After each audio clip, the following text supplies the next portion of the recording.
예, 예, 참 예수님, 예, 소리가 좀 작아요? 괜찮아요? 괜찮습니까? 소리가 잘 안 들리나 봐요. 잘 들려요? 뒤에? 뒤에 잘 들립니까? 마이크 시험 중, 예, 마이크 시험하고 있습니다. 잘 안 들리면 얘기를 해주세요. 네. 자, 우리 주님의 기도를 하고 바로 시작하겠습니다. 성부와 성자와 성령의 이름으로 아멘. 하늘에 계신 우리 아버지, 아버지의 이름이 거룩히 빛나시며 아버지의 나라가 오시며 아버지의 뜻이 하늘에서와 같이 땅에서도 이루어지소서. 오늘 저희에게 일용할 양식을 주시고 저희에게 잘못한 일을 저희가 용서하오니 저희 죄를 용서하시고 저희를 유혹에 빠지지 않게 하시고 악에서 구하소서. 아멘. 성부와 성자와 성령의 이름으로 아멘. 참 예수님, 네. 날씨가 너무 좀 추워졌어요. 그렇죠? 네. 정말 불을 떼고 막 저는 내복도 입어봤어요. 네. 소청도에 가가지고 너무 추워가지고 내복도 다 가져가가지고 내복도 배 타고서 입어봤어요. 정말 믿을 수가 없습니다. 네, 오늘은 열왕기 하권 23장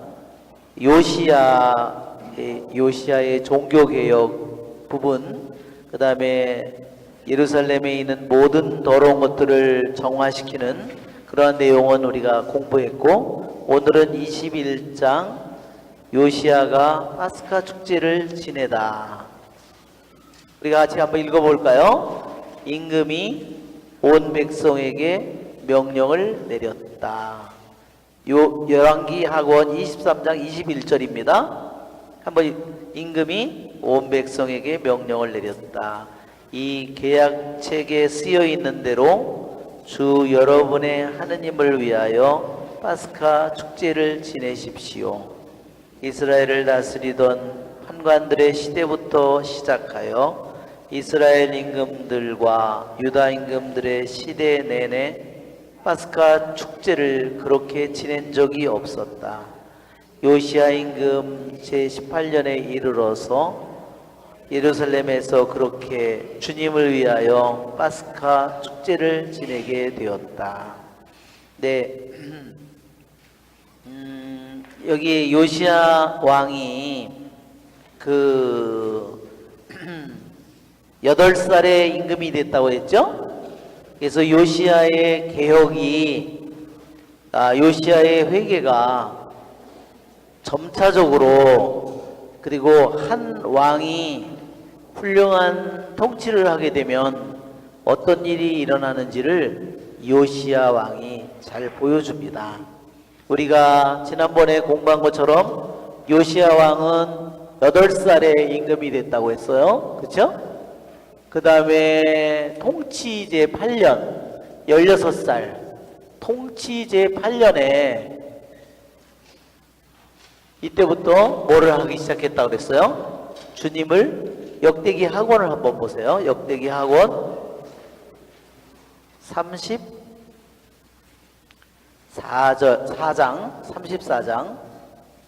1절. 요시야는 8살에 임금이 되어 31해 동안 다스렸다. 3절. 통치제 8년에 아직 어린 몸으로 조상 다윗의 하느님을 찾기 시작했다. 다윗의 하느님을 찾기 시작했다고 그랬어요. 예, 그가 16살인데 이제는 몸은 성인이 됐죠? 예, 그래도 이성도 자랐고, 그래서 이제 다윗의 하느님을 찾기 시작했다고 했습니다. 또 12년에는 20살 때는 정화를, 통치제 12년, 이때는 정화를 본격적으로 하기 시작했어요. 여기서는 다윗의 하느님을 찾기 시작했다고 했어요. 왜 다윗이라는 말을 들어갔을까? 하느님이 그냥 하느님이라고 그러면 되는데 왜 다윗의 하느님이라고 그랬을까? 이 열왕기는 이 말하자면 열왕기가 다윗의 자손 거기에서 메시아가 온다는 것을 우리에게 전해주는 것이 아주 중요한 목적이에요. 열왕기는. 그래서 이 열왕의 왕들의 남쪽 유다 왕의 가장 모범적인 왕이 누구예요? 다윗 왕이고 다윗의 자손이 계속 이어져서 예수님에게까지 이어지는 것을 우리들에게 전하는 것이 열왕기의 중요한 목적이에요. 자, 그리고 여기서 정화가 정말로 많은 정화 작업이 바알 우상이라든지 아세라 목상이라든지 분향단 거짓 신들에게 세운 분향단이라든지 나무 조각상, 조각신상, 주소신상을 다 부수고 가루로 만들어서 이런 모든 일들을 했지만 그러나 여기에 보면 8절에 요시아는 나라와 하느님의 집을 정화한 다음 이 통치제 18년이면 8살이니까 26살이죠? 예. 통치제 18년에 율법의 두루마리를 발견하면서 이 율법의 두루마리는 뭐라 그랬어요? 신명기라고 그랬죠? 예. 이것을 발견하면서 더 깊은 하느님의 말씀대로 주님께서 주신 신명기를 통해서 주신 말씀대로 되지 않는 모든 부분을 정화할 힘과 용기를 갖게 된 거예요.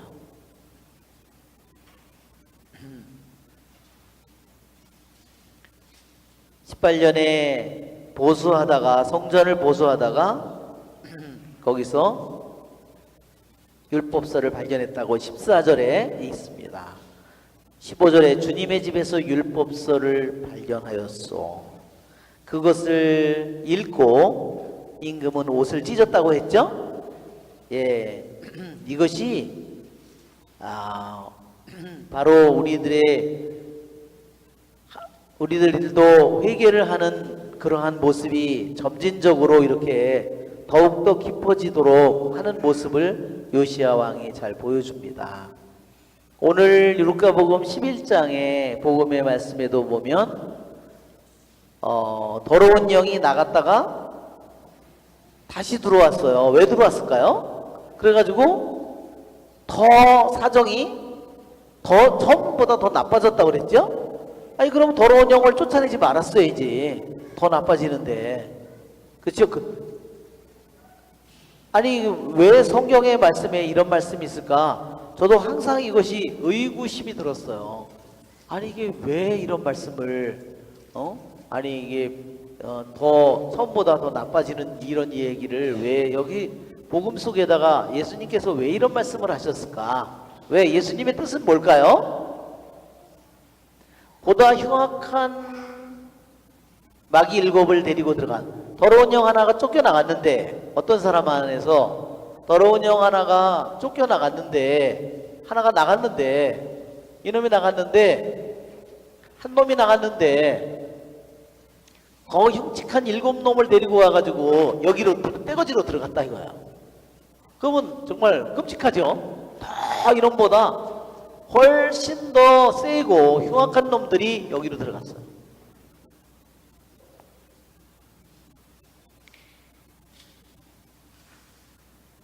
아니 그러면 더러운 영 처음에 있던 놈들을 잘 데리고 살려는 건가?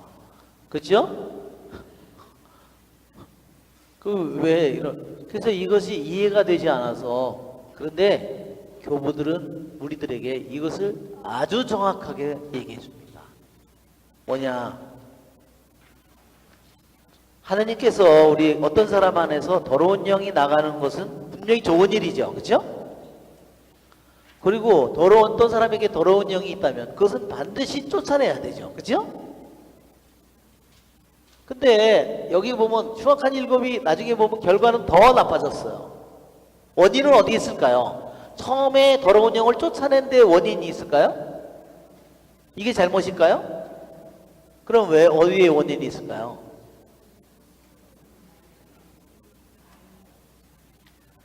예, 쫓아냈잖아요. 그러면 이 쫓아낸 이 자리에 자기의 깨끗해진 자기의 영혼이 되었는데 그 지배로부터 벗어났는데 이제는 그러한 시간과 거기에 묶여있던 그 시간, 거기에 지배를 당했던 자기의 삶, 자기의 시간, 자기의 에너지, 모든 것들을, 능력을 주님을 위해서 사용하도록 그것이 거기서 새로운 습관이, 좋은 습관이 그 안에 들어와야 된다는 거죠. 그러니까 그거를 그냥 자기 그냥 나 나갔어. 그리고 돈이나 벌러 다녀. 알바나 다니고. 그러면 어떻게 돼요? 그러면 세상의 영이 다시 들어와가지고 더 교묘한 것들이 들어온다는 거죠. 어떤 사람은 그래서 돈 조금 번다고 나갔다가 마음이 하느님한테 대한 마음이요 완전히 다 식어버려서 도저히 돌아올 엄두를 내지 못하는 사람들, 제가 고해실에서 가끔 그런 사람들 얘기를 듣습니다. 아예 마음에서 주님의 자기의 말하자면 주님의 자리가 없어지는 거예요. 이러한 일들이 생기는 이유는 나쁜 더러운 영이 쫓아냈을 때 그걸로 끝난 것이 아니라 그 다음에 그 사람 안에 덕이 자리 잡고 새로운 삶이 새로운 삶으로 더욱더 개선하고 성장되는 성화되는 모습이 있어야 되는데, 그래서 말하자면 일례로 설명하자면 어떤 사람이 성경 세미나 받고 기쁘다. 그 다음에는 제대로 기도도 하지 않고 그러면 어떻게 돼요? 다시 더 나빠질 수 있다는 거예요. 그것이 우리들이 신앙인에게 항상 우리는 주님의 아들, 딸이지만 세상 속에 살도록 부르심을 받았잖아요. 그러니까 세상의 영과 육신의 영이 우리들에게 끊임없이 다가오고 있다는 거죠. 그래서 우리는 계속 우리들의 삶이 이렇게 주님의 말씀대로 점점 주님의 모습을 닮아가고 성장해야 된다. 아멘. 그리고 점점 주님의 닮은 모습이 뭘까요? 주님을 닮은 모습이 덕이에요. 주님을 닮은 모습이 바로 성하고 그것이 덕이고 그것이 바로 그것이 우리들이 성장하는 거고.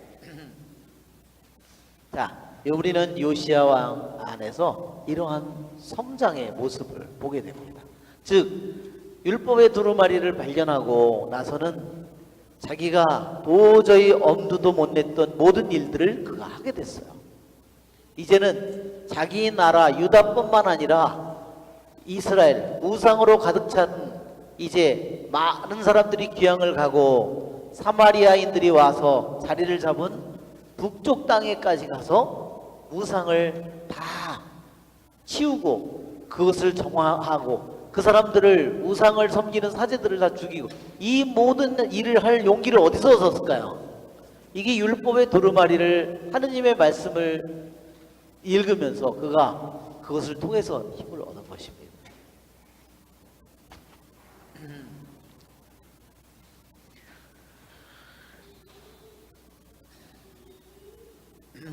자, 임금이 온 백성에게 명령을 내렸다. 이 계약책에 쓰여 있는 대로 주 여러분의 하느님을 위하여 파스카 축제를 지내라.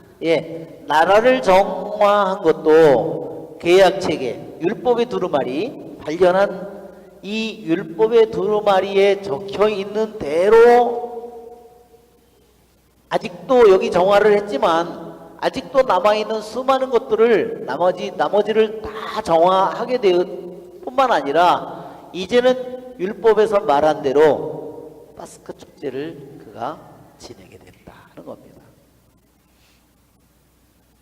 유대인의 파스카 축제는 이것은 유대인의 3대 순례 축제입니다. 1년에 3번을 말하자면 예루살렘으로 순례를 가는 겁니다. 여러분 잘 아시죠? 우리 3대 순례축제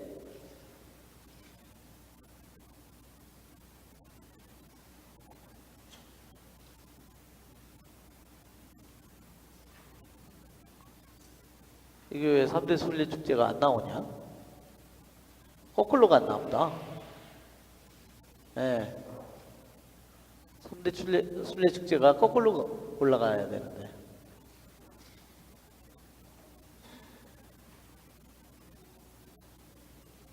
어미, 왜 이렇게 안 나오냐?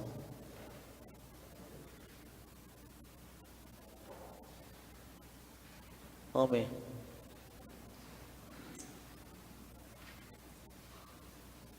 예. 여기에 보면 3대 순례 축제가 여기에 있는 것처럼 이게 봄 축제, 니산달, 유대인 이달을 첫 달 삼으라고 하느님께서 탈출할 때, 에집트를 탈출할 때 말씀하셨습니다. 이게 봄이에요. 봄 축제. 실제로는 오늘날 우리들에게는 이것이요, 3월 말이나 4월 초예요. 이때가 우리가 이때는 우리의 전례 시기에 뭔 시기냐면요, 부활 시기예요. 이때가.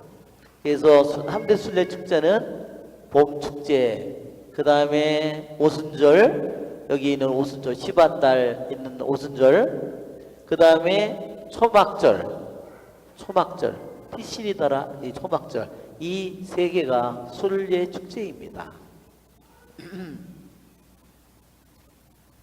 그래서 유대인들은 이 순례 축제를 통해서 한번 축제를 갔다 오면 그 사람들이 어떻게 될까요? 하느님의 말씀에 대해서 너무너무나 잘 알게 되는 거예요. 그리고 많은 힘과 기쁨을 그 사람들이 갖게 되는 겁니다. 그리고 그것을 통해서 엄청난 것을 그들이 영적인 힘을 갖게 되는 거예요. 자, 여기 보면 파스카 축제는 탈출기에 있죠? 에집트로부터 그들이 노예 생활을 할 때 거기서 탈출을 하는 겁니다. 자, 그래서 파스카 축제는요, 언제 시작하냐면 14일 날 저녁에 시작합니다. 니산달 14일 날 저녁에 시작합니다. 자, 이거는 봄 축제가 이쪽에 뒤집혀 있는 것 뿐이고, 여기에 봄 축제, 과월절, 그러니까 이 날짜가, 이게 과월절은 히브리 말로 빼삭이라고 그래요. 빼삭. 이 14일 날, 니산달 14일 날 저녁에 시작합니다.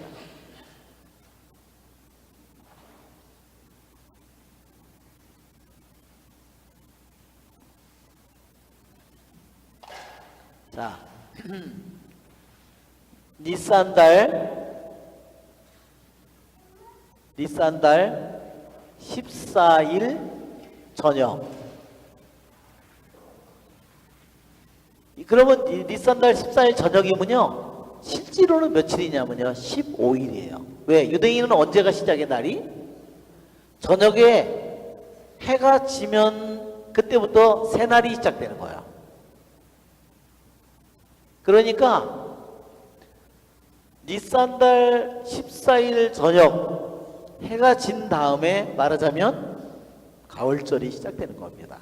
그러니까 실제로는 15일 날 시작되는 거예요. 그런데 이날 저녁에 하는 일은, 니산달 14일 날 저녁에 하는 일은 뭐냐면요, 해가 질 무렵에 이때 뭐를 해요? 이때 양을 잡아요. 이게, 자, 그러면 양을 잡는데 이 양은 언제 결정하죠? 니산달 어느 양을 잡을지요, 미리 정해놨어요. 그냥 14일날 양우리에 들어가가지고 이놈 잡을까 저놈 잡을까 이렇게 해서 잡는 게 아니라요, 잡을 놈은 미리 5일 전에 이미 정해놨어요. 그거는 니산달 10일에 이미 정해놨습니다. 잡을 양을 이미 결정해놨어요. 이날 결정해놨어요. 그리고 기다리는 거예요. 이날이, 그래서 우리는 이날 뭐 하죠? 우리가 전례상 이게요, 성지주일이에요.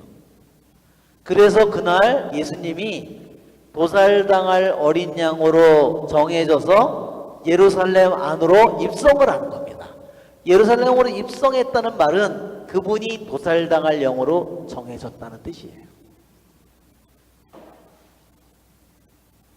거기서 그 다음에 유대인의 이 과월절을 지키는 법대로 그렇게 된 겁니다. 그러니까 너무너무 두렵고 무겁고 힘겨운 시간이지만 그 시간을 당신이 도살될 어떠한 예루살렘 밖에 어디서 딴 데서 도살되어서는 안 돼요. 그래서 예수님께서는 그 예루살렘 도성 안에서 힘겨운 시간을 말하자면 기다리고 있는 겁니다. 그래서 14일날 저녁에 말하자면 예수님께서 어린 양으로 도살되는 겁니다. 자, 그리고 이렇게 하고 나서 그 다음에 그 도살 당할 때 예수님의 그 어린 양의 피는 어디다가 발라요? 예, 문설주는요, 이렇게 문이 있으면 여기에 문지방이 있고, 문설주는 뭐를 가리키냐면요, 이게 문설주예요. 두 개. 양쪽에 있는 게 이게 문설주입니다. 그 다음에 문상인빵은 어떤 거죠? 예, 이건 문지방이고요. 이건 문상인빵이에요. 그래서 피를 여기다 바른 겁니다. 이렇게.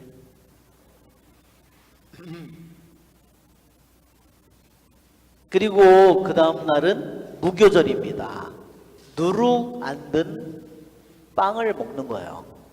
여러분, 누룩 든 빵은 어떻죠? 누룩 든 빵은 부풀려져서 이렇게 돼 있지만 누룩 안 든 빵은 납작한 이런 말하자면 빵입니다. 여기 있는 것처럼 납작한 이거 보셨죠? 이게 누룩 든 빵이고요. 이게 누룩 든 빵이고 이게 누룩 안 든 그 빵, 맛자라고 그러는 빵이에요. 맛자. 이 누룩 안 든 빵은 누구를 의미하죠? 예수님이에요. 이것도 누룩 안 든 빵도 예수님이에요. 어떠한 사악도 악의도 죄도 하나도 없는 순결한 그러한 분, 아무 죄도 없는 분, 그것을 의미합니다.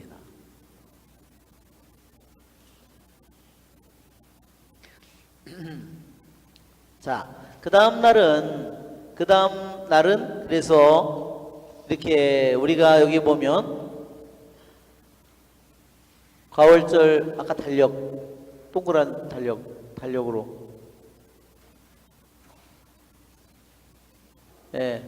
여기에 있는 것처럼 이렇게 14일 저녁, 그 다음 날 무교절, 그 다음 날 초실절, 이날 14일, 15일서부터 무교절을요 일주일 동안 지내는 겁니다. 그래서 적어도 가월절에 순례를 오면은 적어도 8일 동안은 거기에 있는 거예요. 무교절을 거기서 지켜야 되니까.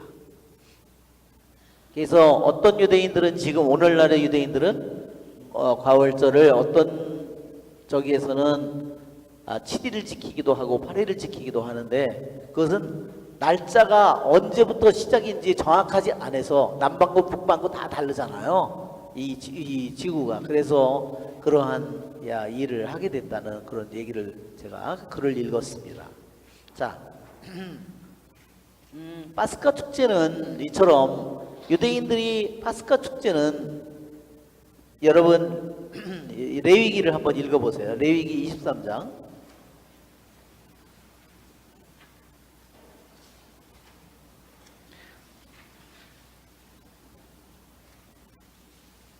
레위기 23장에 보면 유대인 이스라엘의 축일들을 이랬죠.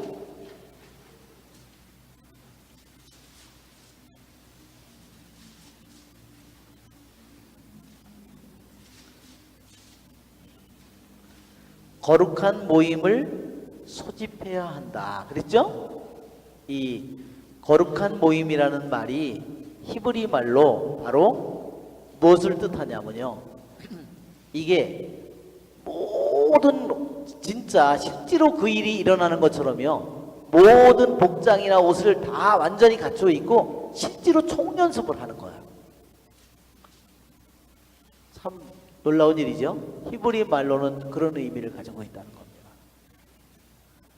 거룩한 모임이라는 것이 그냥 단지 그냥 모임이 아니라 이 파스카 축일에 실제로 파스카 축일에 옷이나 뭐 음식이나 신발이나 모든 것을 다 준비하고 연극을 하듯이 총연습을 하듯이 그들이 온 국민이 이날을 일주일 동안을 하는 거잖아요. 그런데 이거를 1000년 동안 그들이 해온 이 일이 누구한테서 이루어져요? 예수님한테서 이루어진다는 겁니다. 정말 소름 끼치는 일이죠. 그리고 그 일이 또 뭘로 이루어져요? 오순절날에 성령 강림으로 이루어져요. 정말로 그러니까 놀라운 일이죠. 그러니까 이제 남은 게 뭐가 있죠? 초막절이에요. 그래요. 하느님의 장막으로 들어가는 겁니다. 그것이 남아 있는 거예요. 말하자면. 그래서 초막절을 우리가 뭐라 그러냐면 장차 이루어질 일이고 바로 우리들이 주님께서 다시 오셔서 주님에게로 우리들 모두가 하느님의 나라로 들어가는 그것을 우리들이 지금도 기다리고 있는 것입니다.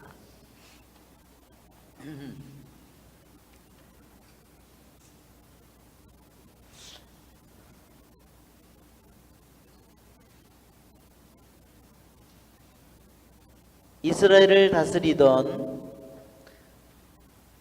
판관의 시대부터 시작하여 이스라엘 임금들과 유다 임금들의 시대 내내 파스카 축제를 그렇게 지낸 적이 없었다.' 그랬습니다. 왜 솔로몬 왕도 있고 다윗 왕도 있는데 왜 요시야 왕만큼 왜 제대로 파스카를 잘 지낸 적이 없었을까? 자, 우리 한번 역대기 학원 병행 기절이 있는 역대기 학원 36장을 한번 우리가 읽어봅시다.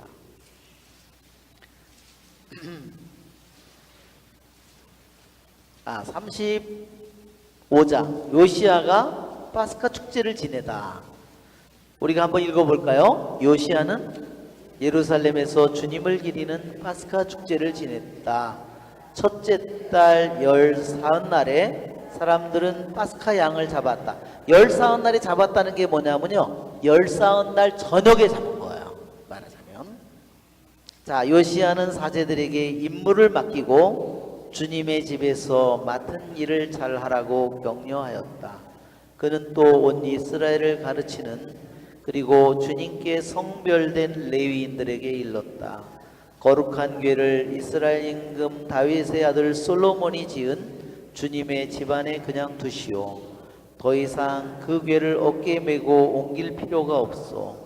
그대들은 이제 주 그대들의 하느님과 그분의 백성 이스라엘을 섬기시오. 그대들은 이스라엘 임금 다윗의 칙령과 그의 아들 솔로몬의 칙령에 따라 그대들 조상들의 집안별로 그리고 조별로 준비를 하시오. 그러고 나서 그대들의 형제들인 백성의 집안 갈래에 따라 레위 집안의 조에 따라 성소의 자리를 잡으시오.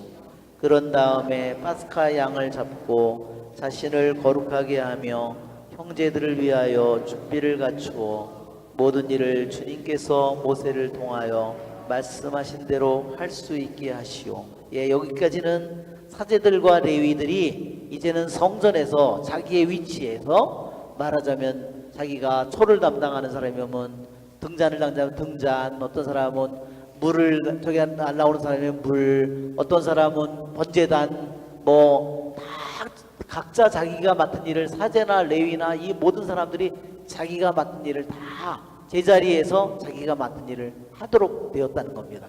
그러니까 그 전까지는 이런 일이 이루어지지 않았다는 거예요. 자, 7절 요시야는 참석한 모든 백성이 파스카 제물로 쓸 수 있도록 어린 양과 새끼 염소 3만 마리에다 황소 3천 마리를 기부하였다.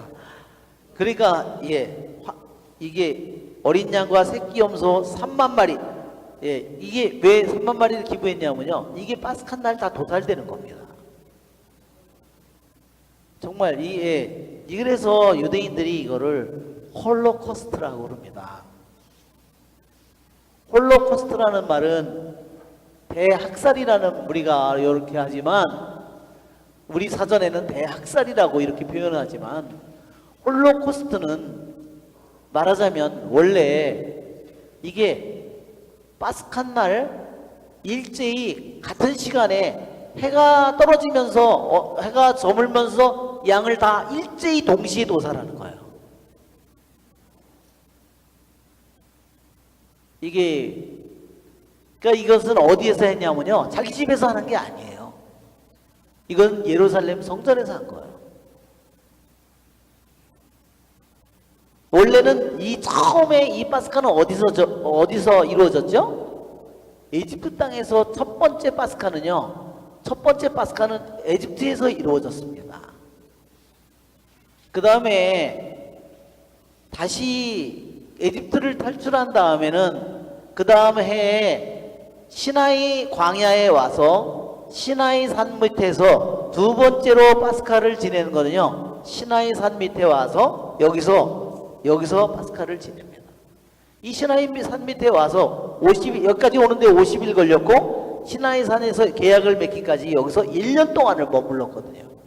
그러니까 여기서 파스카를 두 번째로 지냈어요. 그 다음에 약속의 땅에 40년이 지나고 약속의 땅에 들어가서 그들이 파스카 축제를 또 지냈겠죠?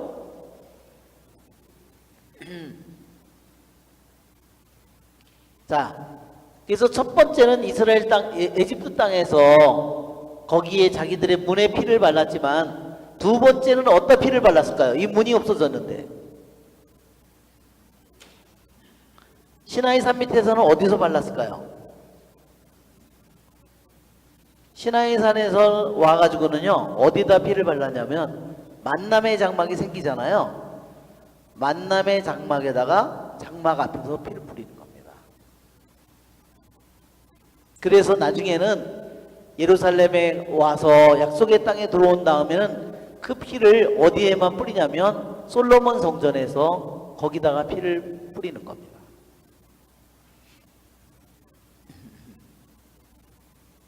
자, 이게 홀로코스트라, 대학살이라는 게 바로 파스카날 니산달 14일 날 해가 지면서 해질녘에 동시에 황소든 양이든 염소든 동시에 잡는 거예요. 여기에 임금이 봉헌한 것만 양과 염소 새끼가 3만 마리, 황소가 3천. 세상에, 황소 한 마리만 잡아도, 저는 돼지 한번 잡았다가요, 아주 난리도 아니었어요. 그 전에 제가 숭이동에 있을 때 돼지 한번 잡았는데요, 동네가 다 떠나가는 줄 알았어요. 아주 죽는 줄 알았어요. 어떤 사람이 강화도에 사는 분이 돼지 새끼를 한 마리 선물로 준 거예요.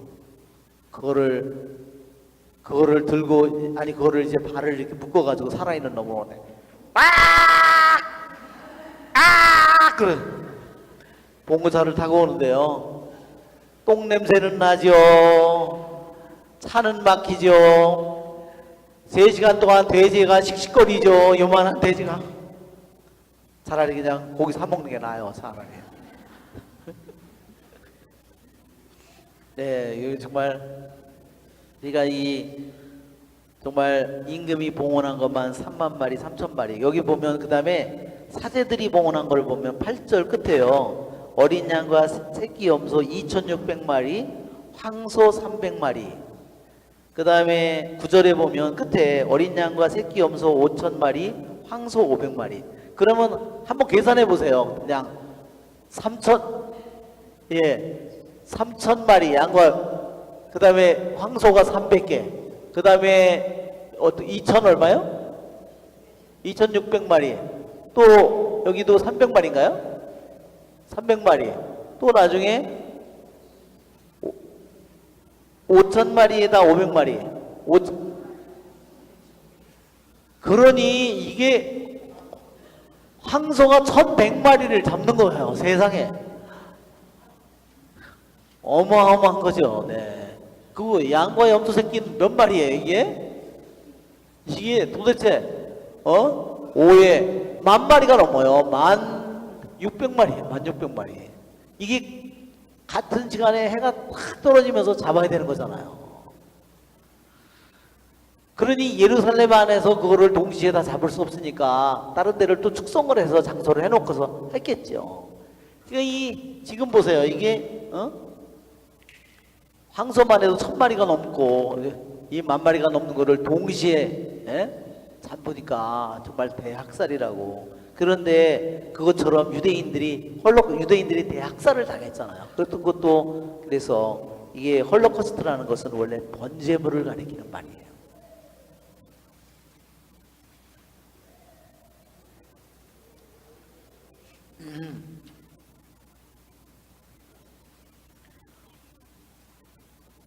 자, 왜 그러면 여기에 판관들의 시대부터 시작해서 판관들의 시대, 여러분 판관기를 한번 보세요.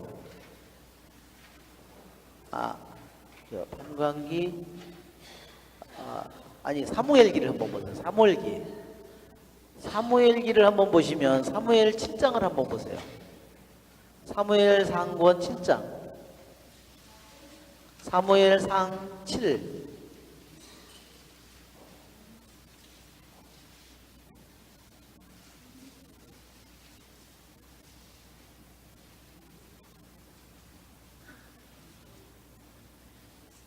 자, 사무엘상 7장에 보면 판관 시대를 거치면서 그들이 너무 우상을 많이 섬겼어요. 2절을 한번 읽어볼까요?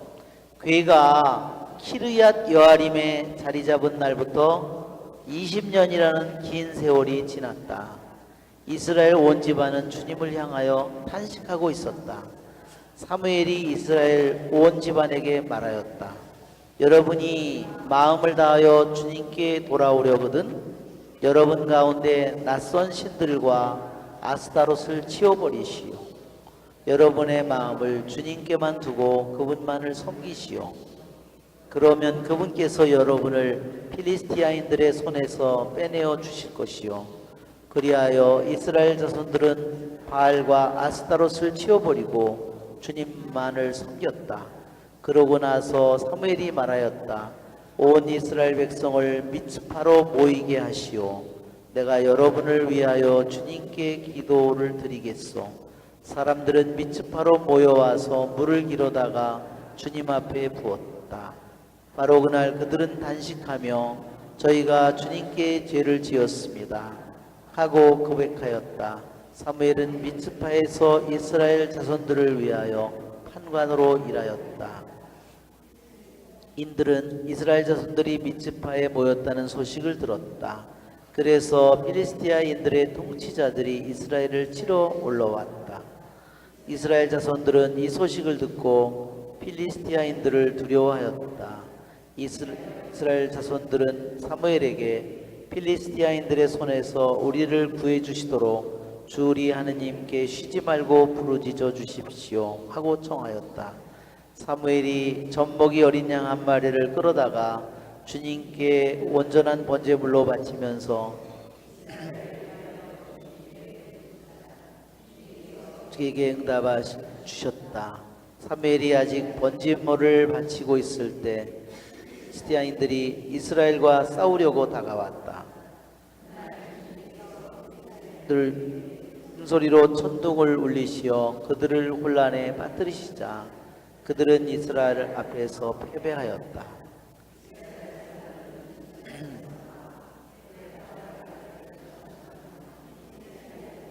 이제 이 마지막 판관이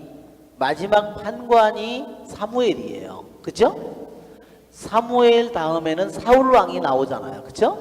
왕정이 시작되는데 마지막 판관이고 예언자이고 사제인 이 사무엘을 통해서 그들이 새로이 바알과 아스타롯을 치워버리고 그들이 하느님의 말씀대로 주님만을 섬기게 되고 주님께 제사를 지내고 축제를 지내게 됩니다. 자,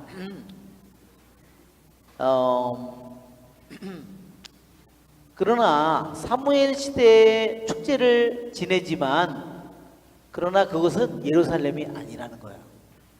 그렇죠?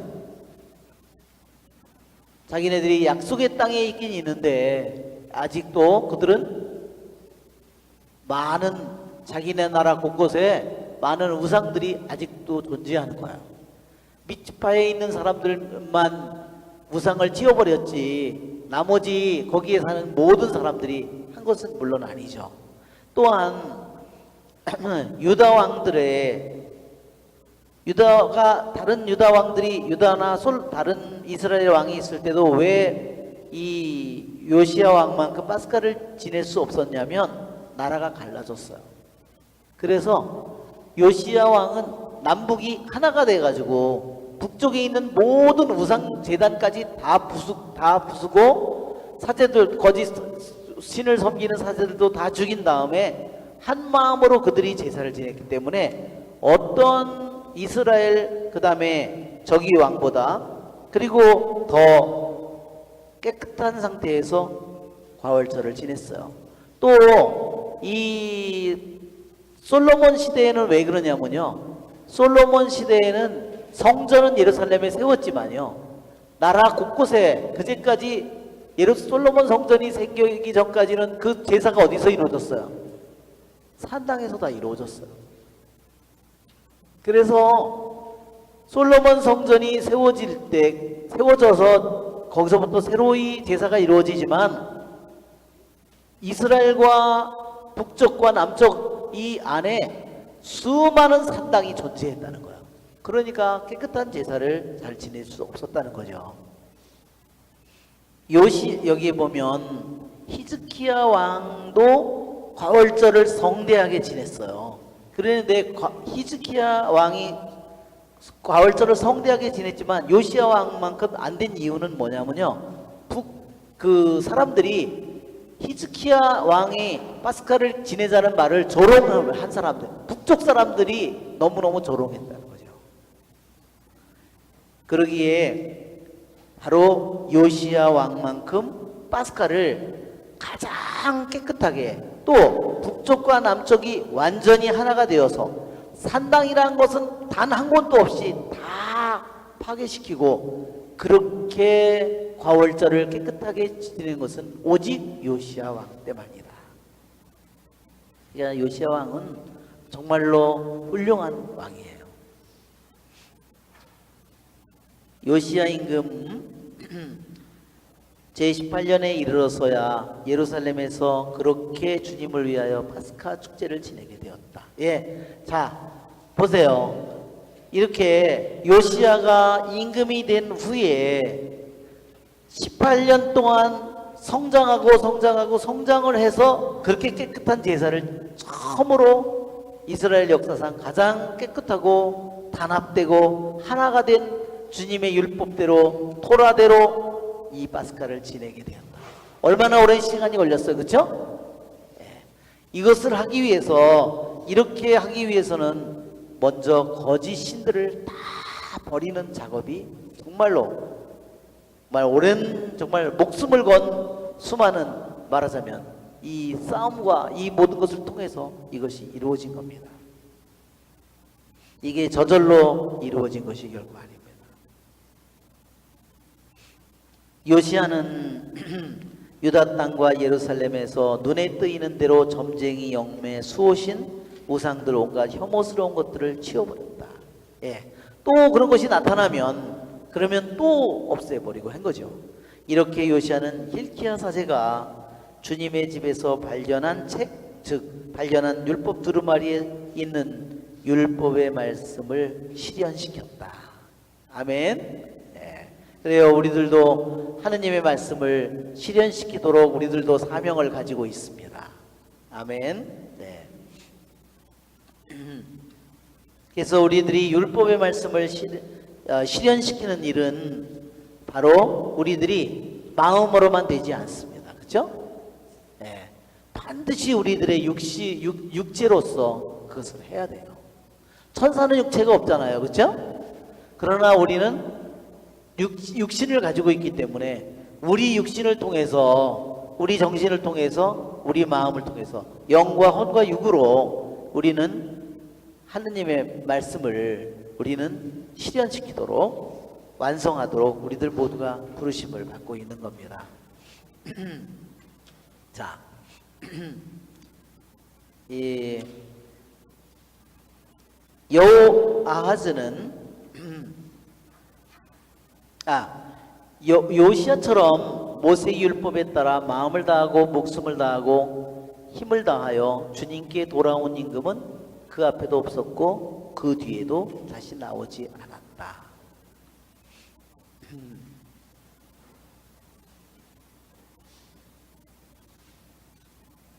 예, 왜 그러냐면 히즈키야 왕도 정말 훌륭했다고 그랬죠? 히즈키야 왕도. 그런데 나중에 히즈키야가 교만하의 죄를 범했다고 그랬죠? 네.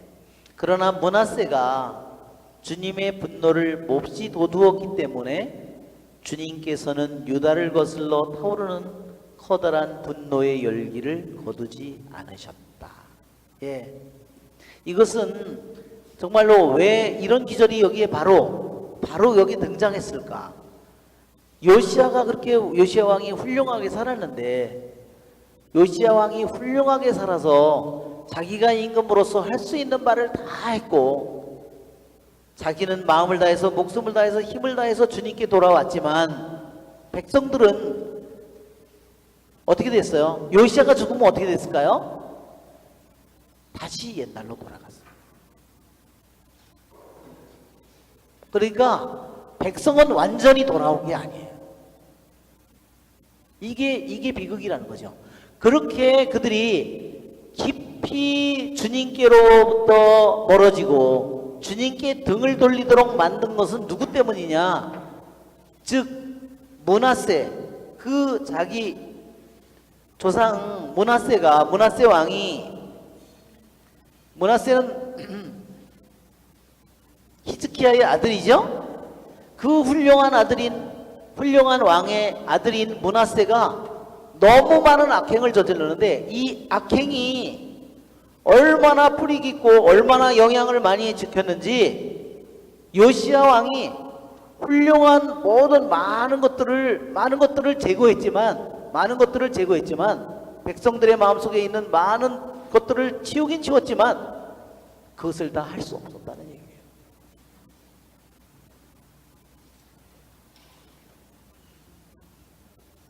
요시야는 분명히 많은 바알이더니 아스타로 신이, 모압 신이니, 암몬 신이니, 수많은 신들을 거짓 것들을 다 없애긴 없앴지만 백성들의 마음속에, 생각 속에, 정신 속에, 육신 속에 그들이 어떻게 됐어요? 맨날 그 신전에 가서 바알 신하고 아세라 신하고 거기서 관계를 맺고, 그거 어디 있어요?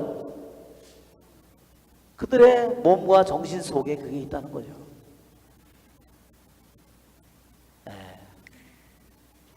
그게 비극이에요.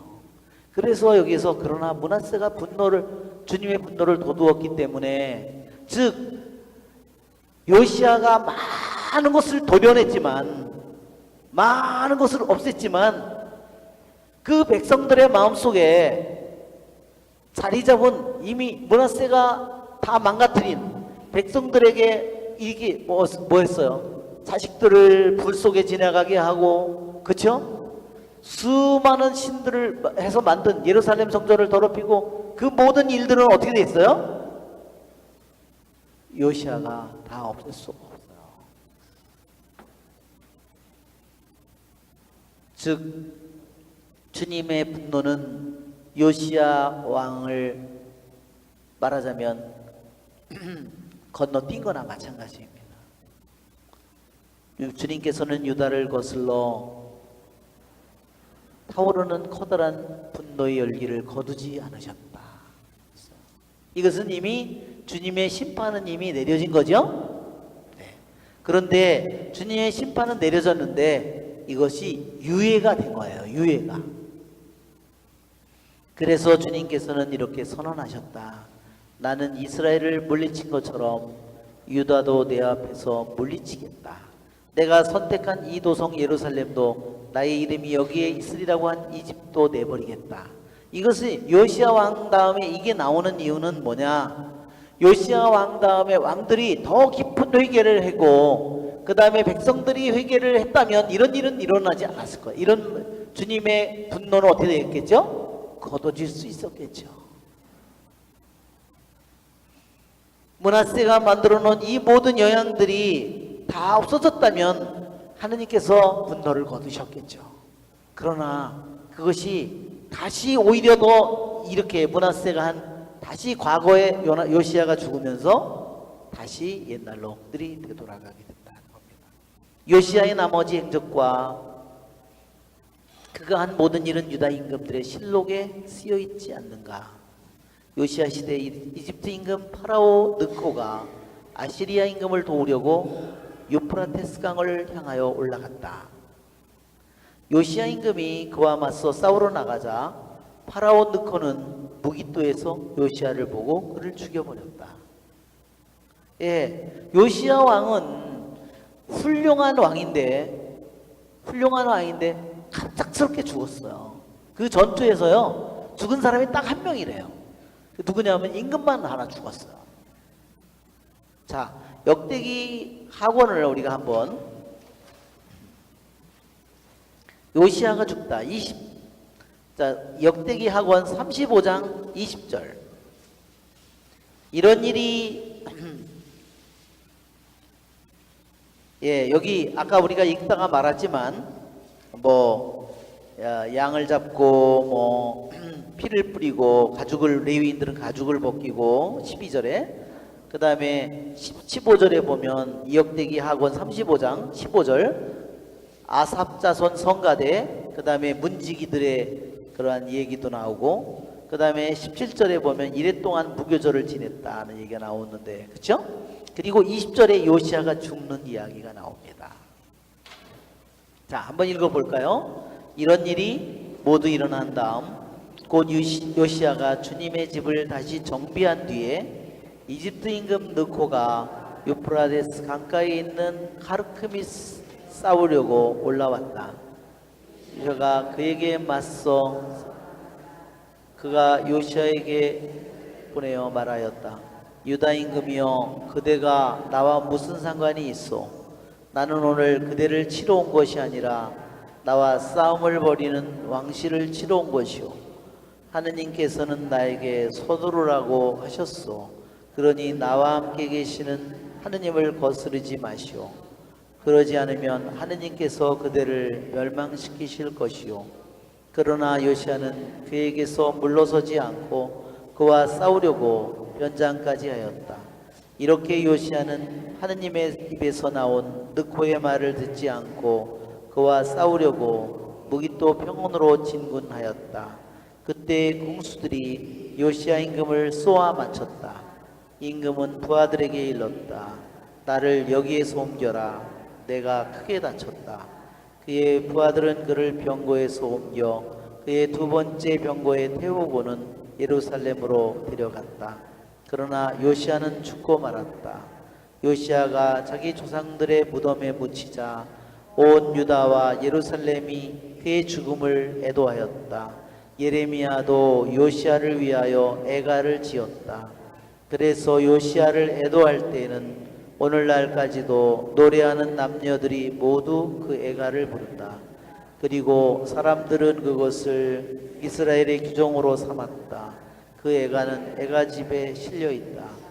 요시야의 나머지 행적과 주님의 율법에 쓰인 대로 한 그의 충직한 행실과 그의 업적은 처음부터 끝까지 이스라엘과 유다 임금들의 실록에 쓰여 있다. 네, 누가 애가를 지었다고 그랬어요? 예, 특별히 여기서 보면 분명히 율법의 두루마리를 발견했을 때 분명히 예레미야도 있는데 왜 하필이면 여자 훌다에게 했느냐, 그때 그런 질문을 했었죠. 예, 이렇게 요시야가 왕이 갑작스럽게 죽고 나서 예레미야는 너무너무 가슴이 아파서 왕을 그것을 슬퍼하는 그러한 애가를 지었다고 했어요. 그러니까 노래 작곡도 한 거예요. 예.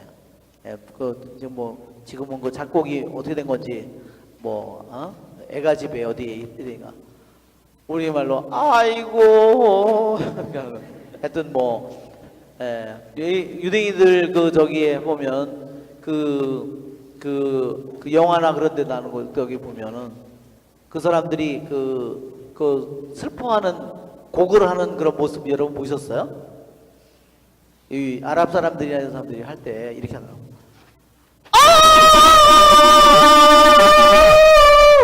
이러더라고요. 그걸 보셨어요? 그 여자들이 그거를 할 때, 그렇게.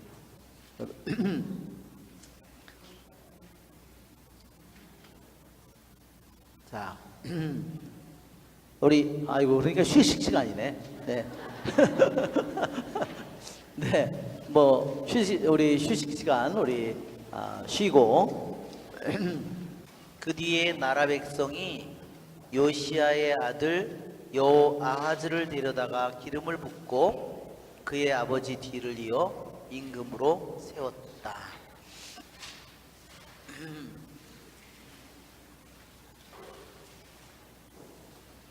자, 이 전쟁을 하러 나가는 그러한 중요한 일인데 왜 예레미야한테 묻지 않았을까 하는 그런 질문이 있습니다.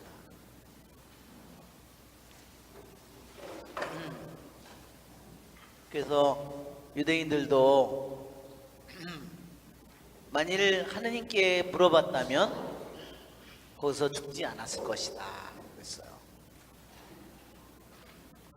또 하나는 요시야 시대의 사람들이 르케 임금은 마음과 모든 것을 다해서 이렇게 주님을 섬겼는데 겉으로는 그들이 주님을 섬기는 것처럼 하면서 몰래 우상을 섬기는 사람들이 있었다는 겁니다. 자, 여기에 요시야 왕이 죽은 후에 요시야의 아들 여호아하즈를 데려다가 기름을 붓고 그의 아버지를 뒤어 임금으로 세웠다. 여기에 보면 이 임금을 세울 때 기름을 붓는 장면이 별로 없는데 여기는 기름을 부은 장면이 나와요. 왜 기름을 부었느냐면요, 이유가 첫째 아들을 갖다가 임금으로 세운 게 아니라요, 둘째 아들을 세웠어요. 이유는 모르겠어요. 이유는 나와 있지 않는데 하여튼 백성들이 큰아들이 마음에 안 들었는지 큰아들을 빼고 2살이나 밑에 동생을 왕임금으로 세웠어요. 그것이 바로 여호아하즈입니다. 여기 우리 저기를 보면 연대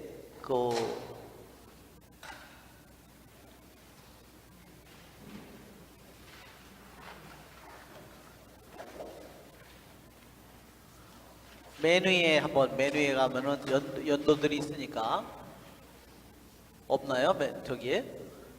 자, 한번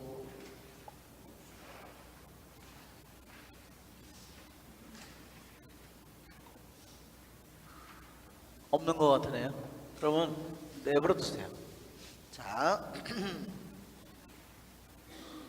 그러니까 요시야 아들이요, 요시야가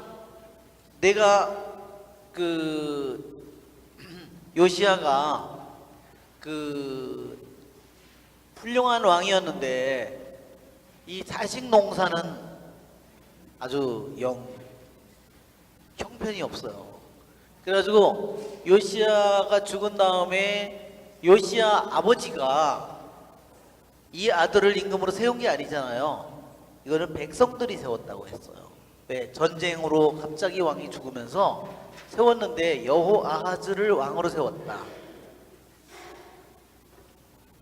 그런데요, 이 여호아하즈는 3개월밖에 왕 노릇을 못했어요.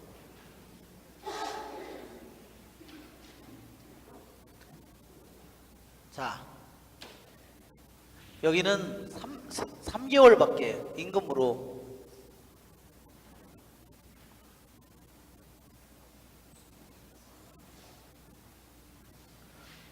자, 요시야 왕이 죽으면서요, 어떤 일이 생겼냐면, 요시야 왕이 갑자기 죽으면서 이 나라는 누구의 지배를 받게 되냐면요, 이집트의 지배를 받게 됐어요. 이집트의 파라오가 유다는 그냥 옆으로 지나가다가 이 말하자면 이스라엘과 싸움이 벌어진 거 아니에요? 자, 우리 여기 보면 첫 번째로는 여호아즈가 임금이 되었다가요, 그래서 3개월밖에 못한 것은 왜냐하면 이 나라를 이제 파라오가 자기가 전쟁에 이겼으니까 여기 와서 이스라엘을 모든 거를 주물러 시작한 거예요. 지배를 하기 시작하면서 여호아즈 이 새끼 그거 마음에 안 드네. 이 새끼 말도 안 듣고 싸가지도 없고, 그래가지고요 3개월 만에 갈아친 거예요. 그게 누구냐? 그게 바로 여호아즈 다음에 왕이 된 사람이 여호야킴.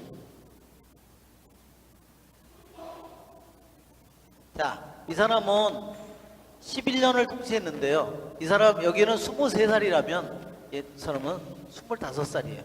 그러니까 형이에요. 그 유다 저기 이집트에서 보니까 형이 있네. 형이 있는데 아니 어떻게 동생 놈을 왕으로 세웠어? 형이 자기 말대로 잘 안 따르니까 안 따를 수밖에 없죠. 왜? 자기 아버지를 죽인 놈들이잖아, 이집트가. 그러니까 말을 잘 들을 리가 없죠. 그러니까 이 여호아즈를 하고 여호야킴을 꼭두각시로 임금으로 세운 거예요.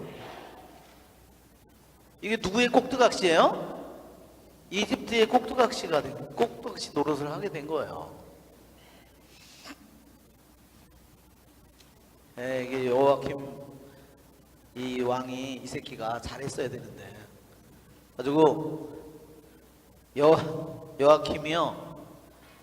여호야킴도 누구의 아들이에요? 요시야 왕의 아들이죠? 그런데 이 여호야킴은요 아주 이집트하고 쿵짝이 맞아가지고요, 이건 아주 그러니까 내 생각에는 여호야킴은 좀 모자라는 놈을 세운 거야, 확실히. 그러니까 분명히 왜 형을 왕으로 안 세우고 둘째를 세웠을까? 그건 좀 여호야킴이 좀 모자르니까 그래서. 그러니까 이집트에서 세워놓으니까 이집트에 쿵짝. 나중에요 이 여호야킴 시대에 무슨 일이 벌어지냐면요, 바빌론이 쳐들어와요. 바빌론이 쳐들어왔는데 이집트도요 이 바빌론을 상대 못해요. 아시리아는 이미 거의 멸망한 상태고. 그러니까 여기에 여호야킴은 바빌론의 통치를 3년 동안 가서 신하로 살다가요 3년이 지난 후에 반란을 일으켰어요. 왜? 이집트 얘네들이 와가지고 야 엠마, 우리가 다시 너 도와줄 테니까, 전쟁하면 도와줄 테니까 겁내지 말고 반란 일으켜. 그래가지고 반란 일으켰어요. 그래가지고 반란 일으켜서 어떻게 됐을까요? 바빌론이 느부갓네살이 다시 쳐내려왔어요. 어떻게 됐어요? 그냥 작살난 거죠, 여호야킴이. 그래서 어떻게 됐냐면요, 포로로 끌려가는 겁니다. 청동사슬에 끌려가지고 바빌론 그 느부갓네살이요 청동사슬로 묶어가지고요 끌고 가다가 죽었다고 그렇게 전해집니다. 예, 정말 너무나 정말 기가 막히죠. 자, 그러니까 같은 아들인데 나중에 여호야킴이 이렇게 된 다음에요 또 누구를 세우냐면 엘야킴이라는 사람을 이름을 바꿔가지고요. 여호야킨.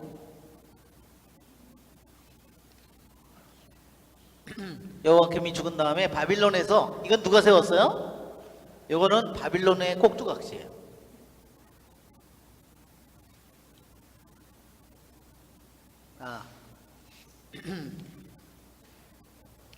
자, 죽고 3개월을, 자, 이거는 다음에 하고 우선 여호아하즈부터 합시다.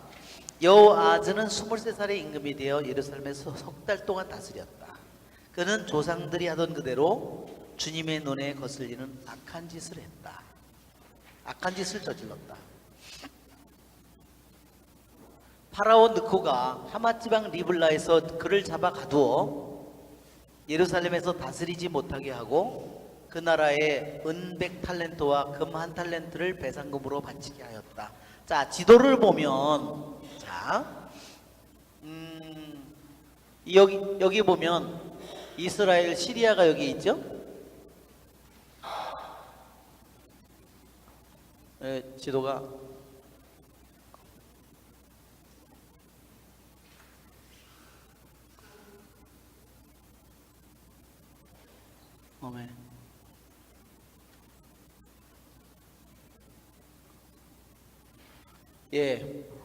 이집트가 이 요시야 왕이 죽으면서요, 정세가 완전히 뒤바뀌었어요. 왜 그러냐면 여기에 있는 아시리아가요, 거대한 제국을 형성했던 아시리아 제국이 멸망을 하게 되는 겁니다. 왜 멸망하게 될까요? 너무 많은 부와 모든 것과 이 모든 것을 가지니까 인간들이 어떻게 될까요? 정신이 썩어버리겠죠. 그렇죠?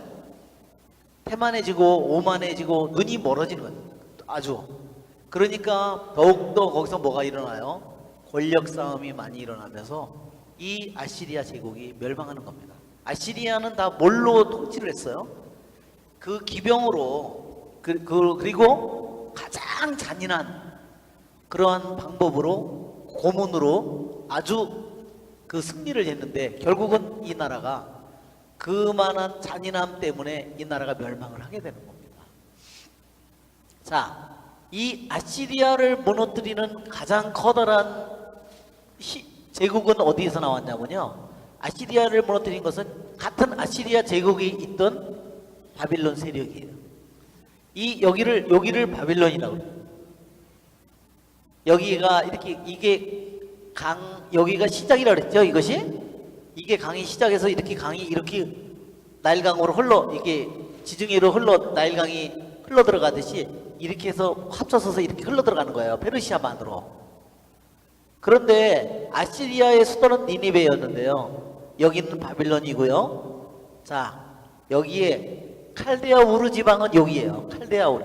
이 지역을 뭐라 그러냐면 칼데아라고도 불러요. 칼데아. 이제 중심이 아시아에서요, 여기 두 사이 있죠? 두 강 사이, 이 지역으로 모이는 거야. 그러니까 두 강 사이니까 어때요? 아주 생산물도 많고 농사도 잘 되고 아주 부유한 지역이에요. 이 바빌론이 이 밑에서, 이 아시리아 밑에 연합군으로 있었다가 점점 힘을 가지면서요, 이 아시리아를 친 거예요. 그래서 아시리아가 멸망하는 겁니다. 아시리아가 멸망을 하게 되니까요, 에집트에서 어떻게 했냐면, 여기까지도 아시리아가 속해 있었잖아요. 그 에집트에서 보니까 아시리아는 힘이 약해졌는데 바빌론이 점점 힘이 세지거든요. 그러니까 에집트가, 아시리아의 남은 세력과 에집트가 힘을 합쳐서 바빌론에 대항을 하는 겁니다. 이게 느부갓네살이요, 여기에, 요 지역에서 말하자면 힘을 점점 키워서 아시리아를 무너뜨리고, 그 다음에 나중에 에집트까지 전쟁을 싸워서 나중에 에집트를 물리치는 거예요. 이게 이런 시대에 말하자면 요시야 왕이 그런 시대의 중간에 죽은 거야. 즉 아시리아가 멸망하고 바빌론이 흥해지는 이 시기. 자, 우리가 한번 24장 지도를 한번 펴주세요. 24장 지도를 오늘 여러분 받으셨죠? 여러분 24장. 자, 여기 24장 저기도 24장으로 그림 파일을 켜주면 24장. 자, 이거 보세요. 여러분이 오늘 받으셨죠? 자, 남북 이스라엘이 분단이 된 것은 약 1000년 정도에 말하자면 나라가 통일됐다고 보고요. 여기 보면 다윗이 1010년이라고 돼 있잖아요. 이때쯤 나라가 1000년 가까이, 1000년도에 BC 1000년도에 나라가 통일이 됐다면 930년 이때 나라가 남북으로 갈라졌어요. 그러니까 뭐 통일된 왕국이 70년 80년밖에 가지 못한 거예요. 다윗 솔로몬 그 통치가. 그리고 나서 이 북쪽이 먼저 722년 내지 721년에 멸망했고 남쪽의 유다가 586년에 멸망했어요. 자, 그러니까 여러분 이 종이를 여러분 잘 두시면 좋겠어요. 722년에는 여기가 북이스라엘이 멸망했다고 그랬고, 여기 보면 611년에는요 니니베가 함락됐다고 그랬어요. 니니베는 어느 나라의 수도죠? 아시리아의 수도예요. 자, 아시리아의 수도가 611년이에요. 자, 그리고 바빌론이 멸망한 거는 539년이다. 그러니까 바빌론 제국이 아주 70년 정도밖에 바빌론 제국이 힘을 갖지 못했어요. 그 다음에 페르시아한테 멸망하는 겁니다. 아시리아 제국은 훨씬 더 오랫동안 몇백 년을 통치를 했다면 바빌론 제국은 70년밖에 거의 못했어요. 자, 여기 보면 605년은 뭐냐면요, 이게 카르케미스 전투예요. 카르케미스 전투.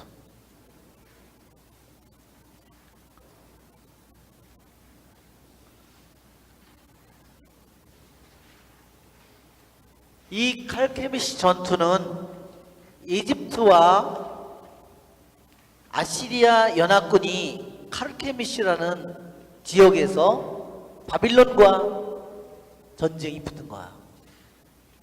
거기서 누가 이겼냐면요, 느부갓네살이 이겼어요.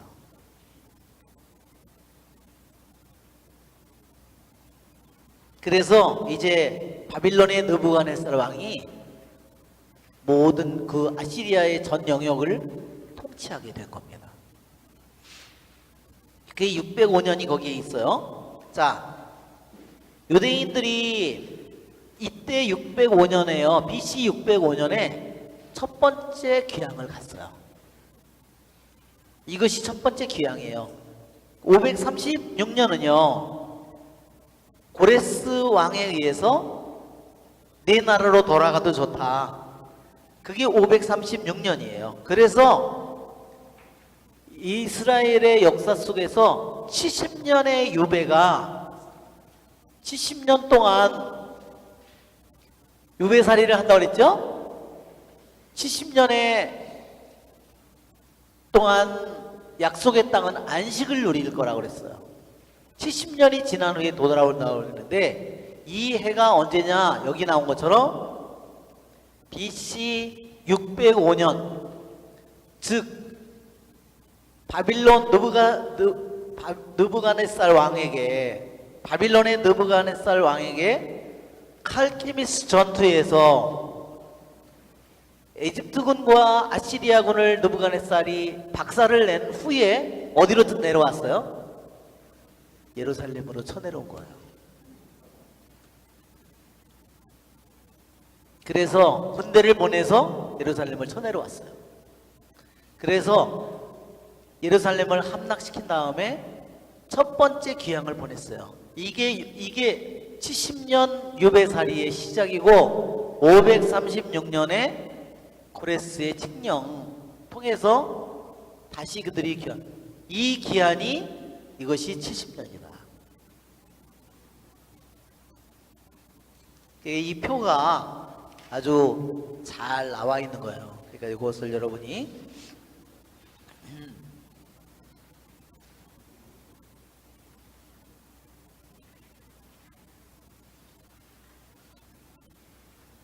그러니까 요시야 왕이 요시야 왕은 여러분 오늘 프린트물 뒤에 보면 요시야 왕은 여기 밑에 도표에서 보면 요시야 왕 도표에 보면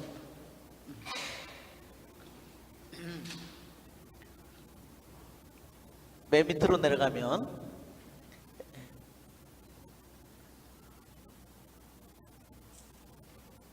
자 요시야 왕이 여기 나오죠?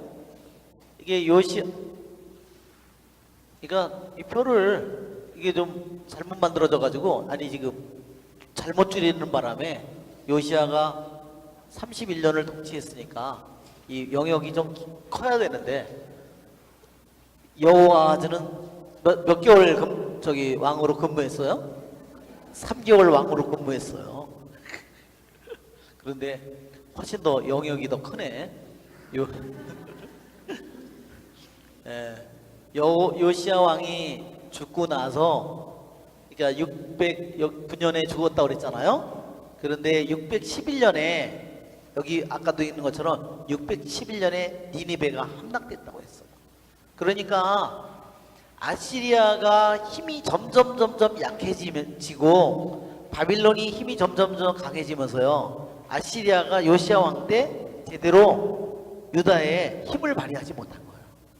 그래서 요시야 왕이 그렇게 자유롭게 그 모든 것을 할 수 있었어요.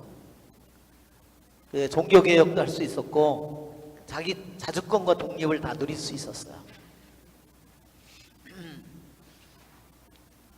자, 이제 다시 우리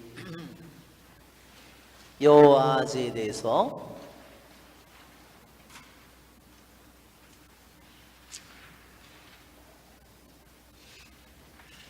자, 파라오 느코가 하마 지방 리블라에서 하마 지방은요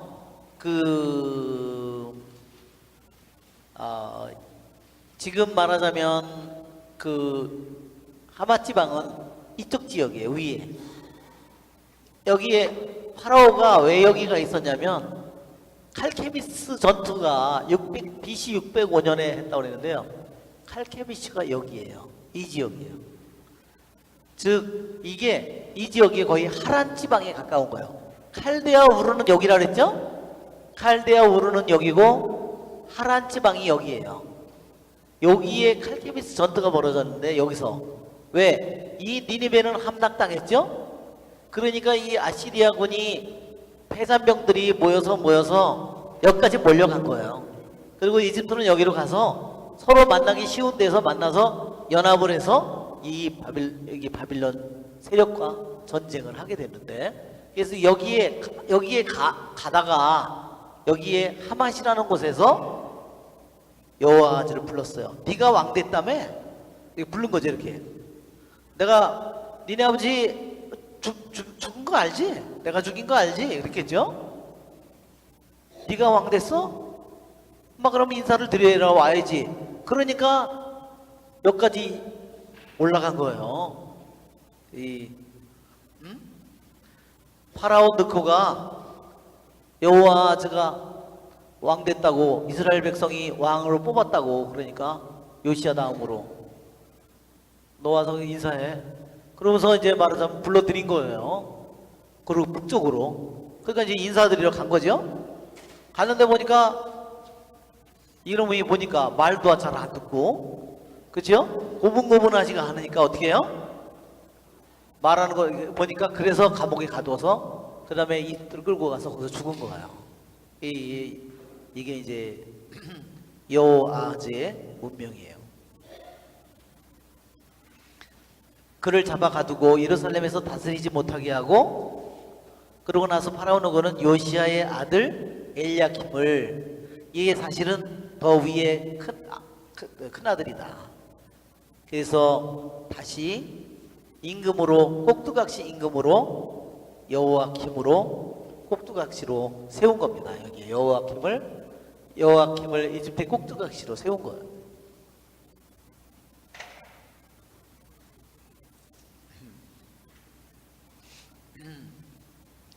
그런 다음에 여호아하즈를 끌고 가서 여호아하즈는 에집트에서 죽었습니다.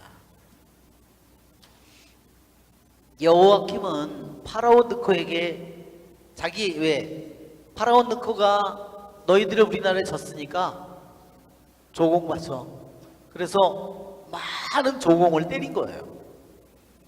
그러니까 어마어마한 조공을 패전국으로서 파라오에게 갖다 바치게 됐어요. 그래서 파라오 느코가 명령한 돈을 바치기 위해서 먼저 나라에 세금을 부과했다. 여호야킴은 25살의 임금이 되어 예루살렘에서 11해 동안 다스렸다. 그는 자기 조상들이 하던 그대로 주님의 눈에 거슬리는 악한 짓을 저질렀다.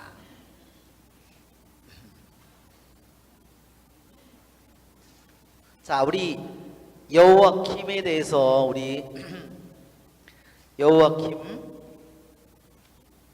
자